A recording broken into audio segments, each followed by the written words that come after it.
Exemplo 1. No exemplo 1, então, eu tenho o campo de vetores x, y, z com coordenadas menos y, x e 0. Então vamos ver como que fica o nosso rotacional. Então o rotacional de f, ele no ponto x, y, z, ele vai ser o determinante com coordenadas i, né, j e k, del x, del y, del z. E as coordenadas é menos y, x e 0. Então como que fica esse determinante, pessoal? Vamos lá. Bom, vamos fazer aqui as de azul aqui. Então aqui eu tenho 0, né? Porque e aqui?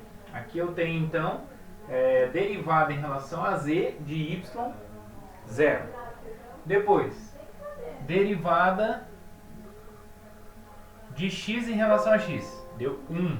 Então aqui 1 na direção de cá, né? Que é k del x, x. Então a derivada de x em relação a x é 1 vezes k. Depois as diagonais secundárias, né? Aqui eu tenho a derivada de menos y em relação a y, vai ficar menos 1 vezes k, com o menos da diagonal secundária vai ficar mais, então mais 1k. Depois, aqui a gente vai ter derivada de 0 em relação a x, vai dar 0. E aqui a gente tem derivada de x em relação a z, que também vai dar 0. Então aqui a gente tem o vetor 2k. Ou seja, em coordenadas, pessoal, se a gente quiser escrever em coordenadas, ele vai ser o vetor 0, 0, 2. Então posso escrever tanto como 2 vezes k, quanto 0, 0, 2. Tá? Então esse é o vetor. E uma observação que tem é que quando é diferente de 0, então ele é uma rotação. Então observamos que f é uma rotação. E agora no segundo exemplo. No segundo exemplo eu tenho um campo f de x, y, z com coordenadas x, y e z. Vamos ver como que fica o nosso rotacional. O rotacional de f no ponto x, y e z, ele vai ter coordenadas i, j, k, del x, del y, del z. Okay. E as coordenadas então vai ser x, y e z.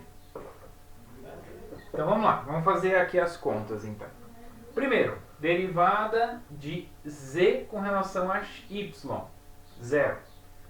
Depois, derivada de x com relação a z, 0. Derivada de y com relação a x, 0. Depois, derivada de x com relação a y, 0. Derivada de y com relação a z, 0. Derivada de z com relação a x, 0. Então isso aqui deu 0. É um vetor nulo. Então nesse caso, o rotacional é um vetor nulo. Então observamos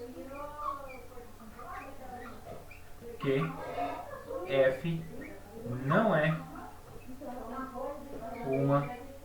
uma rotação.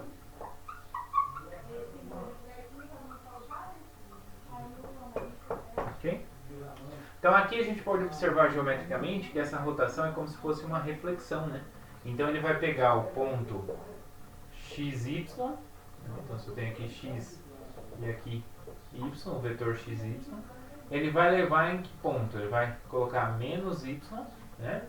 No menos y no x, então ele vai estar aqui, e x na coordenada y, né? Então na coordenada y ele vai pegar aqui x, né? Então é como se estivesse rotacionando aqui mesmo, né? Pegou essa aqui e rotacionou 90 graus aqui, tá? Então essa aqui é a ideia, né? De qualquer vetor ali com coordenada z, na verdade, é independente.